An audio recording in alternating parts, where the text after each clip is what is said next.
I went to a clothing store to purchase the proper attire for a long trip, long both in distance and in time. This would be a trip to the planet Neptune. I walked along the racks of hanging shirts and folded pants and rummaged through the various garments of the store, until finding a pair of shoes I was satisfied with, and I took the shoes to a dressing room to try them on. Opening the door to the try-on area revealed it to be a large space, with gray cement walls, ceiling, and floors.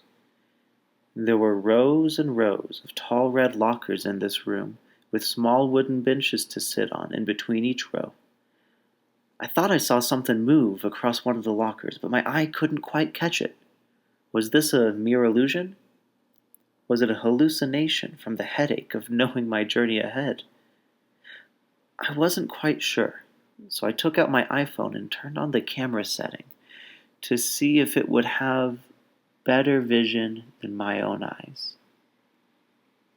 Having turned on the camera, I looked at the screen to see a thin, brown roach crawling its way along one of the tall red lockers.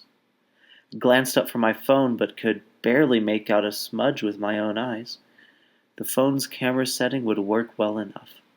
I used it to guide my vision, raising the shoes I had brought to try on and slamming them down upon the insect. The loud bang sent me into a flashback. Sometime earlier, I was sitting at a table being interviewed by the space agency. One of the government workers, a stereotypical white man with small glasses and plain black suit, stated, "Any astronaut wanting to go on such a mission should know things about the planets." He asked me, "What is the main difference between Jupiter and Saturn?" I quickly made up a response that while the atmosphere of Jupiter has more distinguishing features, the atmosphere of Saturn holds a more diverse portfolio of colors. The man nodded, and I was back in the dressing room, full of tall red lockers. Looking with my eyes, I could not see where the roach had been, nor where its guts ought to be, but my phone revealed it all through the camera setting. I pointed the lens just to the side and saw another thin, brown roach. My shoe came down, and at the loud bang, I was back at the long table. With my application and credentials under review, the next interviewer, indistinguishable from his colleagues, asked if I had many friends or family members to miss me. After all, it would be a long journey. No, was my answer. It was a lie, but it was also the answer they wanted. The space program had no room for hesitant astronauts on the frontier. I looked around the lockers, found another crawling roach, and whacked it with the new shoes hard enough to send me into one last flashback. The third interviewer, in the same small glasses and dark suit, sat across from the others in the table and from me, and he pressed, "If we told you this was a one-way trip, with no hope of return, would you still volunteer to go?" I nodded yes.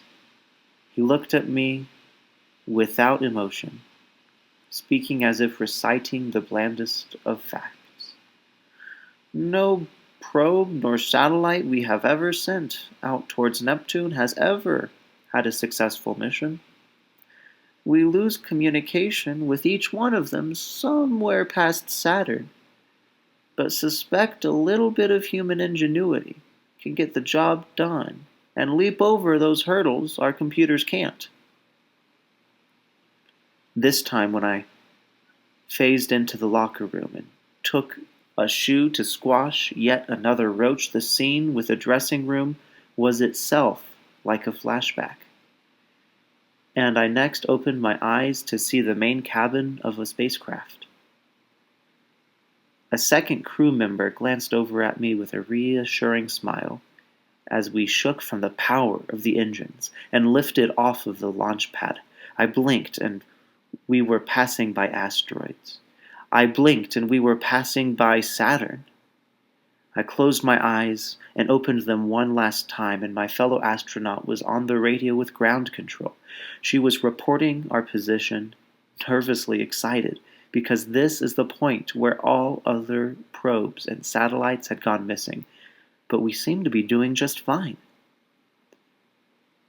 Back on Earth, the President of the United States was giving a live, televised announcement to the nation. Communications with our spacecraft had finally broken down as it approached Neptune. His unwavering voice reported, "While we are unable to see or hear from them at the edge of our known solar system, we do know they have 50 days of food, water, and fresh air left. So in 50 days, we will pause to remember the astronauts." The television faded away.